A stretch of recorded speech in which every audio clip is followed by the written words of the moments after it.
Hello दोस्तों, मैं हूं प्रांजल। सभी का स्वागत करता हूं वेल के फ्रेश वीडियो के अंदर। तो यहाँ पे बात करते हैं बिटकॉइन के बारे में। एंड बिटकॉइन इस टाइम पे एक साइडवेज रेंज के अंदर फंसा हुआ है, जो कि मैंने आपको बहुत पहले भी बताई थी। टेलीग्राम के ऊपर भी अपडेट दिया था, तो अगर आप टेलीग्राम पे नहीं है तो डेफिनेटली ज्वाइन करें, जहाँ पे कि बिटकॉइन का प्राइस 45,000 का एक ऐसा इंपॉर्टेंट जोन बन जाता है, जिसको कि बिटकॉइन जब तक क्लियर नहीं करता, बिटकॉइन आपको कोई भी अप टेरिटरी के अंदर देखने को नहीं मिलेगा। फिलहाल के टाइम पे बिटकॉइन के अंदर बहुत ही ज़्यादा हमें पंप एंड डंप जैसी चीज़ें देखने को मिल रही हैं। कल के दिन की बात करें तो मार्केट ने एक सडन पंप लिया और आज के दिन उतना ही जो पंप था वो पूरा की पूरा एग्जॉस्ट यहाँ पे कर दिया गया है। लेकिन अगर आप नीचे से देखें तो मार्केट कहीं ना कहीं एक असेंडिंग ट्रायंगल को फॉर्म कर रहा है, और ये असेंडिंग ट्रायंगल बेसिकली एक ट्रेंड लाइन के थ्रू यहाँ पे सपोर्ट दे रहा है। बट यहाँ पे बुलिश है या नहीं है, इसका कंफर्मेशन हमें तभी मिलेगा जब मार्केट एटलीस्ट $45,000 को ब्रेक यहाँ पे कर पाएगा। अगर $45,000 यहाँ पे ब्रेक नहीं होता है तो यहाँ पे आप ये चीज़ समझ के चलिए कि बिटकॉइन कहीं ना कहीं नीचे की तरफ आएगा, और इसका जो बेस लाइन है यानी कि अराउंड $28,000 या 30,000 के आसपास आप इसको फिर लेके यहाँ पे चल सकते हैं। क्योंकि अगर आपको एक बियरिश फ्लैग के बारे में पता हो तो बियरिश फ्लैग इसी तरीके से फॉर्म होता है, और उसके बाद फिर उसका जब भी ट्रेंड लाइन का ब्रेकआउट होगा तो वो नीचे की तरफ यहाँ पे ड्रॉप कर जाता है। और यही सेम चीज़ हमें यहाँ पे देखने को मिल सकती है कि बिटकॉइन अगर 45,000 के मार्क को हिट नहीं कर पाता, ब्रेक नहीं कर पाता है, तो कहीं ना कहीं प्राइसेस जब भी इस ट्रेंड लाइन को ब्रेक करेंगे, मार्केट नीचे की तरफ टारगेट करेगा। और जितने एरिया ऑफ वॉल्यूम में की अगर हम बात करें, जितने में बिटकॉइन यहाँ पे ड्रॉप है, उतना ही हमें वॉल्यूम वापस से नीचे ड्रॉप करता हुआ मिल सकता है। तो करंट प्राइसेस पे तो हम बिल्कुल भी यहाँ पे बुलिश नहीं है, और इसके साथ अगर वॉल्यूम तो हमें वैसे भी देखने को नहीं मिल रहा है। बट अगर आप EMA रिबन की भी बात कर लेते हैं बिटकॉइन में, तो रेजिस्टेंस पॉइंट आप क्लियरली देख पाएंगे। जो ब्लू वाली लाइन है अभी भी हमारे पास, वो 43,000 के आसपास है, और उससे थोड़ा ऊपर देंगे तो हमें वही 45,000 का लेवल देखने को मिल जाता है। तो अगर आप लोग बिटकॉइन के अंदर कोई भी ट्रेड लेना चाह रहे हैं तो इस टाइम पर ना लें, थोड़ा सा रुक जाएँ, थोड़ा सा आगे पीछे मोमेंटम आपको क्लियर मिलेगी तो आप एक ज़्यादा बेटर डिसीजन ले पाएंगे। फिलहाल में शॉर्ट टर्म की बात करें तो यहाँ पे मार्केट थोड़ा सपोर्ट क्रिएट कर रहा है, लेकिन अभी इस टाइम पे हम कोई भी ट्रेड में नहीं जा रहे हैं। हम वेट करेंगे कि मार्केट यहाँ पे कैसा रिएक्शन देता है। और अभी के लिए जो करंट लेवल अगर आप छोटे टाइम पे देखें तो 37,130 के आसपास का है, एंड अपर लेवल की बात करें तो 42,000 का आपको देखने को मिल जाता है। वहीं पे बात करते हैं 1 आवर के बारे में। तो 1 आवर में बेसिकली मार्केट में सिर्फ अभी विक्स आप कह सकते हैं जो लिक्विडेशन है वो यहाँ पे हुई हैं, एंड इसके अलावा यहाँ पर एक छोटा सा चैनल का फॉर्मेशन है। अगर आप देखें तो ये वाला एक चैनल है छोटा सा, जिसके ब्रेकआउट और ब्रेकडाउन पे आप ट्रेड ले सकते हैं। तो अगर आपको यहाँ पे कोई ब्रेकअप मिलता है तो आप ट्रेड ले सकते हैं 40,600 तक। ब्रेकडाउन में आप लगभग 37,400 तक के ट्रेड के लिए एलिजिबल इस पॉइंट पे यहाँ पे हो जाते हैं। इंडिकेटर्स के तौर पे अगर बात करी जाए तो RSI के अंदर भी हमें सेम सा पैटर्न देखने को मिल रहा है। अगर आप ध्यान से देखेंगे तो यहाँ पर एक सिमेट्रिकल ट्रायंगल जैसा फॉर्मेशन है, जिसके ब्रेकआउट डिसाइड करेगा कि मार्केट को आपको किस डायरेक्शन में यहाँ पे ट्रेड करना चाहिए। लेकिन मैकडी जो है वो स्टिल यहाँ पे नेगेटिव है, एंड वॉल्यूम्स हमें नेगेटिव देखने को मिल रहे हैं, जो कि इसको और ज़्यादा नेगेटिवली इफेक्ट यहाँ पे कर सकते हैं। इसी के साथ अगर आप CME फ्यूचर चार्ट की भी बात करते हैं बिटकॉइन में, तो इसमें भी कुछ खास पैटर्न्स नहीं है, वही सेम चीज़ हमें देखने को मिल जाती है, जहाँ पे कि आप इसको एज अ असेंडिंग ट्रायंगल के फॉर्म में यहाँ पे ले सकते हैं। और इसके ब्रेकआउट या ब्रेकडाउन के बाद ही हम ये डिसीजन ले पाएंगे कि बिटकॉइन को आप किस टेरिटरी अंदर ट्रेड यहाँ पे कर सकते हैं। उसके पहले जितनी भी सारी पॉसिबिलिटीज हैं वो आपको इसके अंदर ही ट्रेड करनी है। तो अगर मार्केट सपोर्ट पे आता है तो आप लॉन्ग कर सकते हैं, और रेजिस्टेंस के पास जब भी मार्केट जा रहा है आप वहां से शॉर्ट की पोजीशंस को ओपन यहाँ पे कर सकते हैं, लेकिन स्मॉल टाइम फ्रेम में, जो कि इसी पूरे पोर्शन के अंदर हमें देखने को यहाँ पे मिल सकती है। यहीं पे हम लोग बात कर लेते हैं मार्केट कैप या फिर हम कह सकते हैं बिटकॉइन की डोमिनेंस के बारे में। डोमिनेंस के अंदर बहुत ज़्यादा चेंजेस अभी तक नहीं हुए हैं। लास्ट टाइम हम लोगों ने इस वाले एक कह सकते हैं कि डिसेंडिंग ट्रायंगल को हम लोगों ने यहाँ पे बात करी थी, जिसके अकॉर्डिंग मार्केट इसको टेस्ट करने जा रहा है। तो 44.8 के आसपास मार्केट क्या करता है, किस तरीके से रिएक्शन देता है, ये हम लोगों के लिए बहुत इंपॉर्टेंट होगा। एंड कहीं ना कहीं अगर आप शॉर्ट टर्म में देखें तो यहाँ पे मार्केट अपर रेंजेस के अंदर ही जा रहा है। तो अपर रेंजेस अगर इसी तरीके से कंटिन्यू होती हैं तो यहाँ पे मार्केट ट्रेड करने का, जब भी इसकी बॉटम लाइन को ब्रेक करता है 43 के आसपास में, तो वहाँ से हमें करेक्शन देखने को मिलेगा। और इस पॉइंट पे भी अगर आपका डोमिनेंस यहाँ से ड्रॉप करती है तो आप अर्ल्ड सीजन को एंजॉय कर पाएंगे।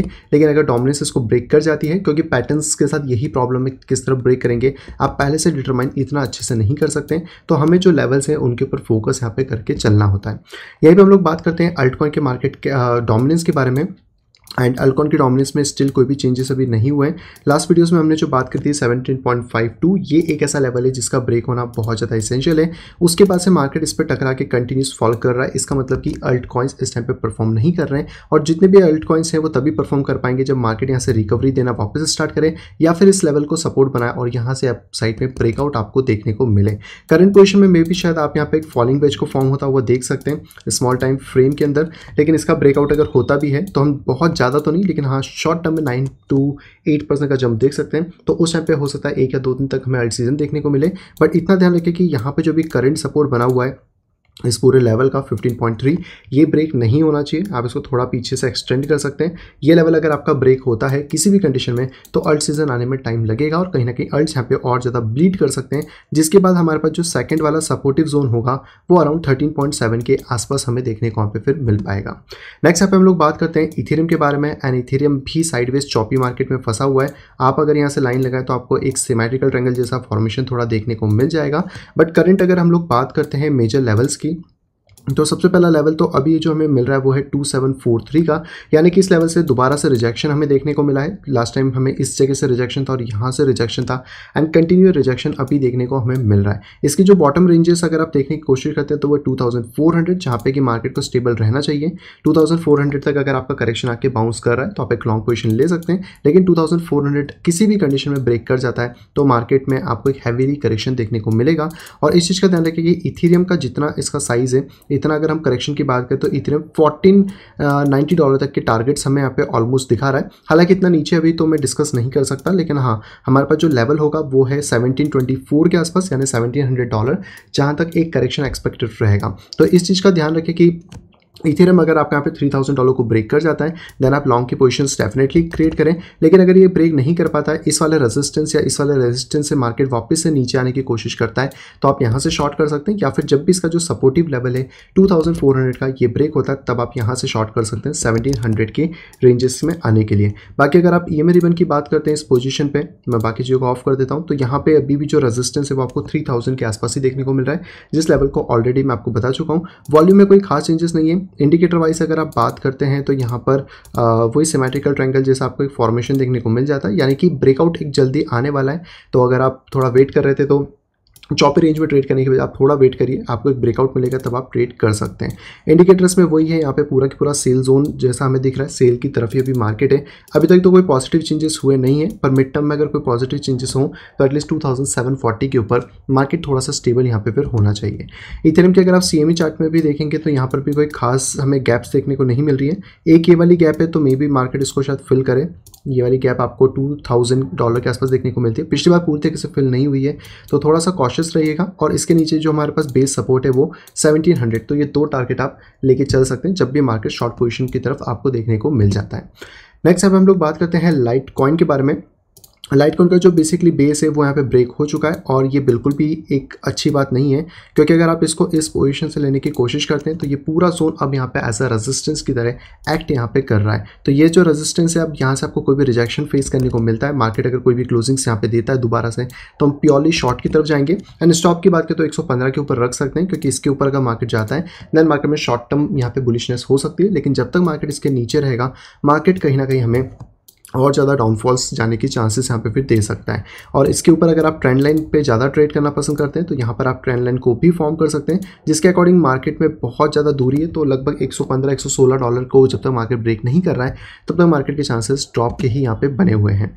नेक्स्ट यहाँ पे बात करते हैं चेन लिंक के। इसका और लाइट कॉइन का चार्ट बहुत हद तक सेम है, तो अगर आप यहाँ पे देखने की कोशिश करते हैं तो ऑलमोस्ट आपको सेम सिनारियो देखने को मिल रहा है। वही रेजिस्टेंस पॉइंट है, इसके ऊपर क्लोजिंग होती है देन ये एक बेटर डील हो सकती है, बट अभी तक वो क्लोजिंग हमें देखने को नहीं मिली है। और क्लोजिंग के साथ साथ हम लोगों को ये भी ध्यान रखना होगा कि अगर ये फॉलिंग वेज प्रॉपर ब्रेक करना है तो मार्केट का जो पिछला हाई है $15.7, उसके ऊपर हमें क्लोजिंग्स चाहिए होंगी, ताकि मार्केट यहाँ पर एटलीस्ट शॉर्ट टर्म में $19 या फिर $25 को टेस्ट कर सके। लेकिन इतना ध्यान रखें कि ये अभी भी still has a heavy resistance की तरह एक्ट कर रहा है और इसके नीचे कोई भी क्लोजिंग होना या फिर बहुत लंबे समय तक नीचे टिके रहने पे हमें शॉर्ट पोजीशन देखने को मिलेगी।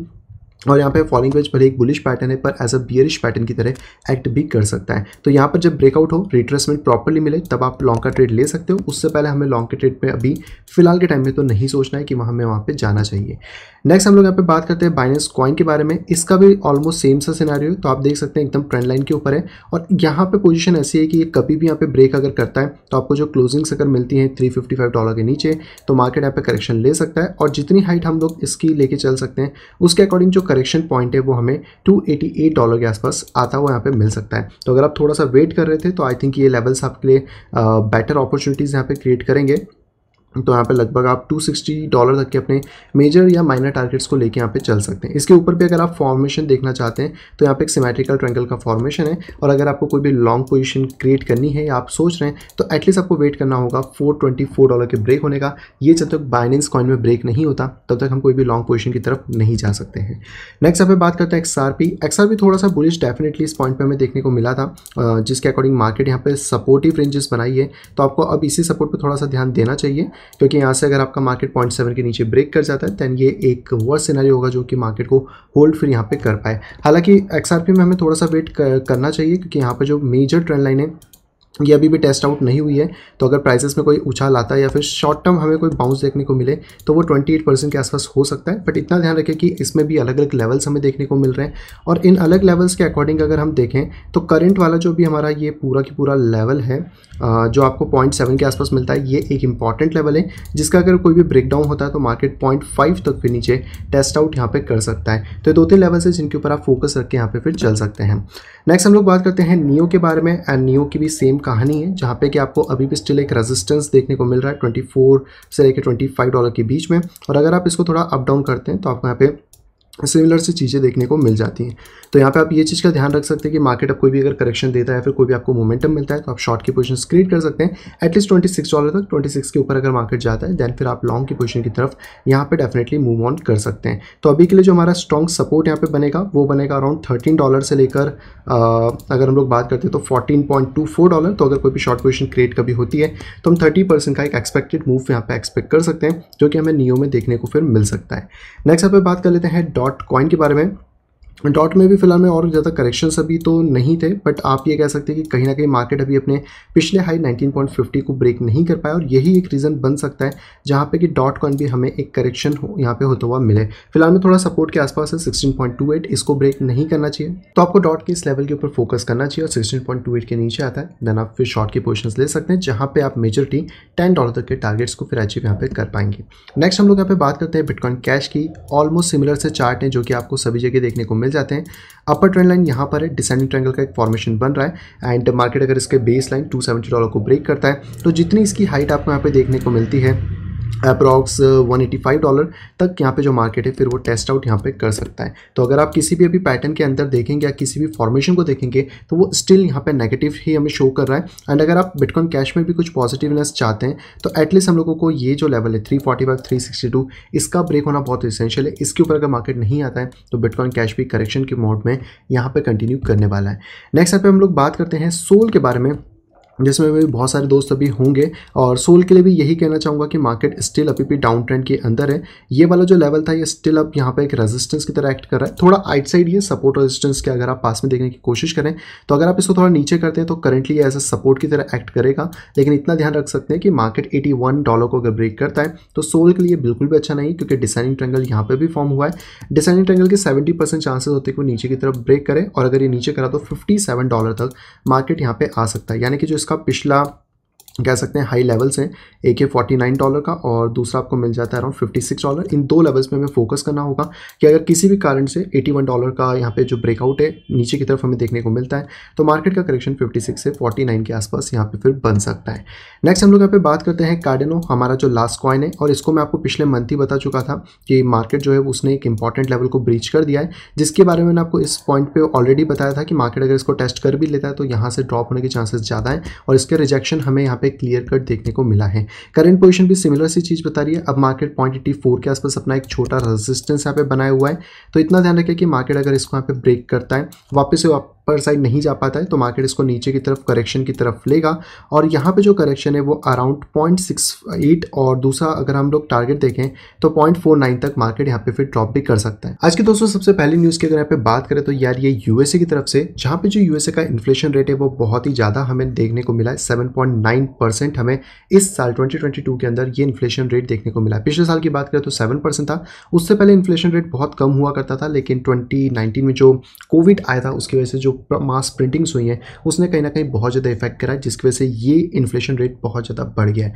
एंड क्योंकि यूएस एक रिजर्व करेंसी है तो जितने भी वर्ल्ड से वो सभी का इन्फ्लेशन रेट भी इससे इफेक्ट करेगा, और अगर यूएसए का रेट यहाँ से 6x हो सकता है तो आप ये समझिए कि बाकी कंट्रीज में इन्फ्लेशन कितना ज़्यादा यहाँ पे बढ़ सकता है। इवन दैट यूएसए में एक चीज़ निकाली गई थी तो यूएसए में 64% अमेरिकन्स ऐसे हैं जो कि पे चेक टू पे चेक जीते हैं, यानी कि उनके पास कोई अदर सोर्स ऑफ इनकम या चीज़ें नहीं है, और ये कहीं ना कहीं इफेक्ट कर सकती है। प्लस जो 500 है S&P 500, उसके अंदर भी कहीं ना कहीं हमें डेथ क्रॉस देखने को मिल रहा है। तो अगर आप इस चार्ट में देखें तो आपको एक डेथ क्रॉस देखने को मिलेगा। ये लास्ट टाइम हुआ था, तब भी मार्केट में एक अच्छी बेरिशनेस हमें देखने को मिली थी, और ये बिल्कुल भी अच्छी बात नहीं है। कहीं ना कहीं जो इन्फ्लेशन है वो इतना ज़्यादा बढ़ गया है कि जो गैसेस की प्राइस है, एनर्जी के, फूड की प्राइसेस है, वो सारे के सारे ऑल टाइम हाई पे यहाँ पे आ चुके हैं। और देख सकते हैं कि बहुत सारे लोगों ने इसको ऑलरेडी यहाँ पे ट्वीट करके बताया हुआ है कि क्या चीज़ें यहाँ पे चल रही हैं। तो जो इन्फ्लेशन का है वो बहुत ही ज़्यादा बुरी चीज़ है, क्योंकि इन्फ्लेशन ज़्यादा होगा तो आपकी जो परचेसिंग पावर है वो भी ड्रॉप होगी, और जो महंगाई है वो तो ऑब्वियसली यहाँ पे बढ़ना ही है। और अगर आप पिछले चार्ट्स में देखें तो यहाँ पर इतना ज़्यादा इन्फ्लेशन नहीं हुआ करता था, ऑब्वियसली आपको चार्ट में भी दिख रहा है, लेकिन अभी 2 साल में इन्फ्लेशन की जो रेट्स हैं वो है, और ये आप मत समझो कि इन्फ्लेशन कम होगा, ज़्यादा से ज़्यादा इसको 5 तक 6 तक में भी शायद थोड़ा एडजस्ट करके लाया जा सके। लेकिन अब क्योंकि इन्फ्लेशन बढ़ा है तो यहाँ पे जो बोरिंग की चीज़ें उसमें भी I think 25 to 50 basis point increase होगा, जिसका रिएक्शन हमें देखना होगा कि मार्केट पे किस तरीके से आता है। क्योंकि पिछली बार 2008 में इस तरीके की चीज़ें हुई थी, तब इतना ज़्यादा इफेक्टिव नहीं थी, और बिटकॉइन मतलब उसके बाद ही आप कह सकते हैं कि आया था। तो हम देखते हैं कि बिटकॉइन पर ऐसा कितना इफेक्ट हो सकता है। और अगर अभी करंट सिनारियो देखें बिटकॉइन का, तो कहीं ना कहीं ये ग्लोबल मार्केट से बहुत ज़्यादा लिंकअप लग रहा है। तो हमें ये देखना होगा कि इस पैटर्न का ब्रेकआउट किस तरफ होता है, जो कि एक डिसीजन पॉइंट होगा बिटकॉइन के लिए कि बिटकॉइन यहाँ से किस डायरेक्शन में जा सकता है। आई थिंक मार्च तो ऐसे ही जाने वाला है, अप्रैल से हम उम्मीद करते हैं कि कुछ बेटर चीज़ हमें देखने को वहाँ पे मिल जाए। अगले दोस्तों पे खबर की बात करें तो ये निकल के आ रही है थॉट चेन की तरफ से। थॉट चेन जो कि कॉइन आप सभी लोग जानते होंगे रन के नाम से, 34% का इसमें एक्टिवेशन आया था, या फिर आप कह सकते हैं कि आपको प्राइस में जंप देखने को मिला था, क्योंकि इन्होंने एक्टिव करा है सिंथेटिक एसेट, जहाँ पे कि आपकी जो फीस है, जो भी स्वैप आप करते हैं वो हाफ हो जाएगी, आपको सस्ता पड़ेगा, और कहीं ना कहीं अब जो ट्रांजेक्शन है वो यहाँ पे फास्ट होने वाले हैं। शॉर्ट टर्म इफेक्ट यहाँ पे ऑलरेडी खत्म हो चुका है, क्योंकि कल बिटकॉइन भी पंप हुआ था। लेकिन इतना ध्यान रखें कि प्रोजेक्ट्स अगर इस तरह की एक्टिविटीज़ कर रहे हैं तो ये इनके लिए लॉन्ग रन में चीज़ अच्छी रहने वाली है। तो अगर आप इस प्रोजेक्ट में हैं तो डिप डाउन में आप इनको चेक कर सकते हैं एज अ फंडामेंटल अगर अच्छे हैं तो। अगली दोस्तों एक बहुत अच्छी खबर आ रही है इथेरियम की तरफ से। इथेरियम की जो गैस फी है वो बहुत ज़्यादा कम हो चुकी है, अगस्त से भी यहाँ पे कम आ गई है। तो अगर आप सोच रहे थे कि इथेरियम में कोई ट्रांजेक्शन करना है, कोई NFT बनानी है, ये टाइम बेस्ट है, क्योंकि यहाँ पे ट्रांजेक्शन में जो फीस है वो बहुत कम हो चुकी है। तो अब अगर आप यहाँ पे यूनिस्विफ्ट के ऊपर भी ट्रांजेक्शन करते हैं तो आपको फीस बड़ी कम देखने को मिलेगी, और अगर आप नॉर्मली कुछ साइन करना चाहते हैं इथेरियम नेटवर्क पे तो $1.5-1.6 तक की आपको फीस यहाँ पे कम अप हो चुकी है। तो डेफिनेटली इथेरियम अगर आप यूज़ करना चाहते थे तो इस टाइम कर लीजिए, सस्ता पड़ेगा, और कहीं ना कहीं आपको अभी बेनिफिट मिल जाएगा। अगर वापस प्राइसेस बढ़ती हैं तो फिर से फीस के अंदर स्पाइक आपको देखने को वहाँ पे मिल सकता है। वहीं पे बात करते हैं अगली न्यूज़ की, यार ये अवेलांच फाउंडेशन की तरफ से उन्होंने $290 मिलियन का बेसिकली फंड जो है वो मल्टीवर्स के लिए यहाँ पे रख दिया है। तो अब अगर इसके ऊपर जो भी फ्यूचर में प्रोजेक्ट्स आने वाले हैं उन पर डेफिनेटली ध्यान दीजिएगा, क्योंकि एक अच्छा खासा फंड है, और इस फंड से यहाँ पे बहुत सारी नई नई चीज़ें डेवलप करी जा सकती हैं, जहाँ पे कि मल्टीपल नेटवर्क को यहाँ पे यूज़ करा जाएगा और एक ही कंप्यूटर बेसिकली शेयर यहाँ पे करा जाएगा। तो प्रोजेक्ट में बेसिकली पहले भी दम था, अवेलांच हम सभी ने देखा किस तरीके से ग्रोथ हुई है, और अब डिप के बाद से जब वापस से मार्केट रिकवरी लेना चालू करेंगे तो आपके पास एक अच्छा मौका होगा जहाँ पे कि आप वापस से रिकवरी के अंदर पार्टिसिपेट यहाँ पे कर पाएंगे। लेकिन आप फंडामेंटल्स पहले चेक करें, वो ज़्यादा इंपॉर्टेंट है, ताकि आप जब फंडामेंटल्स प्रॉपर्ली समझेंगे तभी प्रोजेक्ट के अंदर आप आगे की तरफ कंटिन्यू यहाँ पे कर सकते हैं। अगली दोस्तों पे खबर आ रही है रॉबर्ट कियोसाकी की तरफ से। हालांकि लोग वार्न कर रहे हैं बहुत ज़्यादा तरीके से कि बहुत बड़ा जो बबल है वो वर्ल्ड की हिस्ट्री में यहाँ पे क्रिएट हो रहा है। हम सभी जानते हैं कि वो बबल कितना बड़ा हो चुका है, ट्रिलियंस ऑफ डॉलर्स के भी यहाँ पे अब जा चुका है, और साथ में इन्होंने ये भी वार्न किया है कि गवर्नमेंट जो है वो आपकी क्रिप्टो करेंसी को सीज यहाँ पे कर सकती है। यस, ये एक डराने वाली डेफिनेटली खबर है। तो इनका कहना है कि जो बड़ा बबल है गवर्नमेंट का वो बेसिकली यहाँ पे बन चुका है, क्रिप्टो करेंसीज को सीज करने की बात भी हो रही है। तो इन्होंने ये पूछा है कि क्या आपके पास कोई प्लान बी है। अब इनकी बात में कितना ज़्यादा हम कह सकते हैं कि सच्चाई है या फिर नहीं है, क्योंकि बबल हमें नहीं लगता कि कभी भी इस तरीके से बस्ट होगा कि सारी चीज़ों को जीरो आउट कर दे। लेकिन यहाँ पे जो बबल्स की बात हो रही है वो यहाँ पे स्टॉक में, रियल एस्टेट, कमोडिटी, ऑयल्स और फ्यूचर्स के अंदर यहाँ पे बताया जा रहा है, जिसके अंदर डिप्रेशन और हाइपर इन्फ्लेशन की बात यहाँ पे कही जा रही है। इन दोनों वर्ड्स के ऊपर मैं डेफिनेटली एक सेपरेट वीडियो बना दूंगा, ताकि आपको सेपरेटली समझ आ जाए कि दोनों वर्ड्स में डिफरेंस क्या होता है। लेकिन इनका कहना है कि अगर आपके कोई प्लान बी नहीं है तो आपको बनाना चाहिए, जो कि एंटरप्रेन्योरशिप का है, जहां पे कि आप स्टॉक मार्केट से थोड़ा दूर रह सकते हैं, और आपको यहाँ पे एक ऐसी एसेट क्रिएट करना चाहिए जो कि डॉलर से, यानी कि डॉलर का जो डेप्थ है उससे आप यहाँ पे क्रिएट कर सके। हालांकि ऐसी एसेट ज़्यादातर हम रियल एसेट्स में ही देखते हैं या फिर बिजनेसेस में देखते हैं, लेकिन कहीं ना कहीं उसके लिए आपको इन डेप्थ यानी कि लोन का सहारा लेना चाहिए इन एसेट्स को यहाँ पे क्रिएट करने के लिए। और इनका कहना है कि हाई इन्फ्लेशन जो है वो बेसिकली US डॉलर को पूरी तरीके से डिस्ट्रॉय कर देगा, जो कि सही बात है। और यहाँ पर इन्होंने बहुत सारी चीज़ें कही हैं, जैसे bye bye bitcoin, executive order already यहाँ पे साइन हो चुके हैं, जिसके बारे में हम लोग बात करते हैं, क्रिप्टो करेंसी सीजन बहुत सारी, और यहाँ पर जो बाइडेन गवर्नमेंट है उनका फेलियर्स के ऊपर यहाँ पे चीज़ें भी कही गई हैं। अब देखते हैं कि कौन सी बात यहाँ पे कितनी ज़्यादा सच हो पाती है, फिर जो गवर्नमेंट है वो कितना ज़्यादा पुश करती हैं कि ये जो बबल है और बड़ा होता जाए और कितने लंबे सालों तक यहाँ पे चल सकता है। लेकिन मैं हमेशा कहूँगा कि एक वर्स्ट साइड को आपको हमेशा प्रिपेयर रहना चाहिए। तो अगर ऐसा कोई सिचुएशन यहाँ पे बनती है जहाँ पे डिप्रेशन, हाइपर इन्फ्लेशन आता है, तो डेफिनेटली आपको अभी से प्रिपेयर रहना चाहिए। तो आपके पास कुछ ना कुछ इमरजेंसी फंड, इमरजेंसी सिक्योरिटीज होना चाहिए जो कि आपकी सेफ असेट साइड में हो। आपके टोटल पोर्टफोलियो का 10% या उससे कम यहाँ पे डेफिनेटली रह सकती हैं। आज की दोस्तों आखिरी खबर आ रही है बाइडेन की तरफ से, और बाइडेन ने बेसिकली यहाँ पे साइन कर दिया एग्जीक्यूटिव ऑर्डर जो कि क्रिप्टो करेंसी का था, जहाँ पे नेशनल क्रिप्टो पॉलिसीज बनाई जाएंगी और 6 पॉइंट्स को यहाँ पर बेसिकली प्रायोरिटाइज करा गया है। इसके ऊपर हम डिटेल में किसी वीडियो के अंदर बात करेंगे ताकि आपको एक एक पॉइंट यहाँ पे क्लियर समझ आ सके। लेकिन जो उनके मेन यहाँ पे कंसर्न्स थे वो था इसका जो रिस्क है उसको हार्नेस करना, इससे जो भी पोटेंशियल बेनिफिट हो सकते हैं डिजिटल एसेट्स से वो निकालना, और इस अंडरलाइन टेक्नोलॉजी को यहाँ पे यूटिलाइज करना ताकि यूएसए यहाँ पे ग्रोथ भी कर सके। तो ये बहुत सारी चीज़ जो कि यहाँ पे देखी गई हैं, और बाकी इसके पॉइंट्स मैं आपको किसी सेपरेट वीडियो में बता दूंगा जैसे कि आपको समझ आ सके कि इसमें किन 6 पॉइंट्स के बारे में बात कही गई है, क्योंकि यूएसए जो करता है उसी को आधे से ज़्यादा दुनिया फिर फॉलो करती है। तो यहाँ पर ये 6 पॉइंट्स थोड़े से की प्रायोरिटी पॉइंट्स हम लोगों के लिए यहाँ पे देखने को मिल सकते हैं। लेकिन इतना बिल्कुल भी ना भूलें कि इन्फ्लेशन नंबर्स आ चुके हैं, और इसके बाद अगर बेसिस पॉइंट अभी बढ़ते हैं तो डेफिनेटली इसका असर कहीं ना कहीं हम लोगों को हमारी अर्निंग्स के ऊपर देखने को मिल सकता है। बिटकॉइन कैसा रिएक्शन देगा, अब हमें इसका वेट है और देखते हैं कि क्या ये जो स्टॉक मार्केट से भी बहुत ज़्यादा कोरिलेटेड है इसको अभी यहाँ पे ब्रेक कर पाता है जैसे कि गोल्ड ने ऑलरेडी करा है, या फिर बिटकॉइन अभी हमें क्रैश होता हुआ मिल के 24,000 22,000 तक आएगा और उसके बाद फिर अपनी एक नई जर्नी को स्टार्ट करता है। सो आई होप दोस्तों वीडियो आप सभी को यहाँ पे पसंद आई होगी। दोस्तों अगर वीडियो को पसंद तो प्लीज़ वीडियो को लाइक करेगा। अगर अभी तक आपने चैनल को अपने फैमिली या फ्रेंड के साथ शेयर नहीं कराए तो डेफिनेटली जाए शेयर करें ताकि वो लोग भी क्रिप्टो मार्केट से अपडेटेड रह सकें और सारी की सारी इन्फॉर्मेशन एक ही वीडियो के अंदर यहाँ पे पा सकें। और अगर आप आए फर्स्ट टाइम इस चैनल के ऊपर तो तुरंत जाइए चैनल को करिए सब्सक्राइब, साइड में दिखे नोटिफिकेशन बेल को दबा के क्लिक करें ऑल के ऊपर ताकि मेरे आने वाली सभी की वीडियो की इन्फॉर्मेशन प्रॉपर टाइम पे आप यहाँ पे पा सकें। तो मैं मिलता आपसे कुछ इंटरेस्टिंग वीडियो के साथ, तब तक have a great day and bye bye.